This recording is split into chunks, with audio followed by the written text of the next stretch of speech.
ఇంకా 2 విడతలు ఉన్నాయి. ఆ 2 విడతలు ఇంకా ఇవి కలిపి అన్ని కలిపి అర్హులైన ప్రతి పేదవాళ్ళకి కళ్ళు పెట్టి ఖచ్చితంగా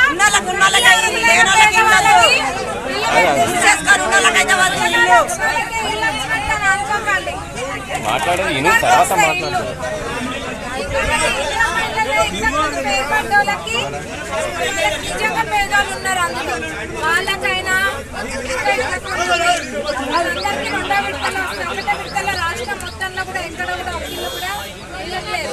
ఇంకోటి బేస్మెంట్లు వేసుకొని పిల్లర్లు పోస్తున్న వాళ్ళు కూడా రాష్ట్రంలో ఒక్క ఇల్లు కూడా ఎవరికి ఇవ్వలేదు. 2 విడతలు అట్లాంటి వాళ్ళకి ఏమైనా వెసులుబాటు కల్పిస్తారు కానీ 1 విడతలు లేదు. ఈ ఊర్లో గెలిపించినందుకు నేను ఖచ్చితంగా ప్రతి ఒక్కరికి అర్హులైన ప్రతి పేదవాళ్ళకి ఇల్లు పెట్టించే బాధ్యత నాది. నేను పెట్టిస్తాను. మొదగాలు వచ్చిన వాళ్ళనే చూసి ఊకే అనుకోవద్దు. మీకు వస్తే వాళ్ళు అనుకుంటే వాళ్ళకి వస్తే అందరు ఒక్కటే, మాకు అందరు సమానమే. ఎవరికైనా ఇల్లు పెట్టియాలనే ఉంటుంది. ఇంకా 2 విడతలలో కలుపుకొని మొత్తం అసలు ఇల్లు లేని వాళ్ళే లేకుండా పోతారు. అందరికి ఇల్లు ఉంటాయి. పెన్షన్లు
తీసుకో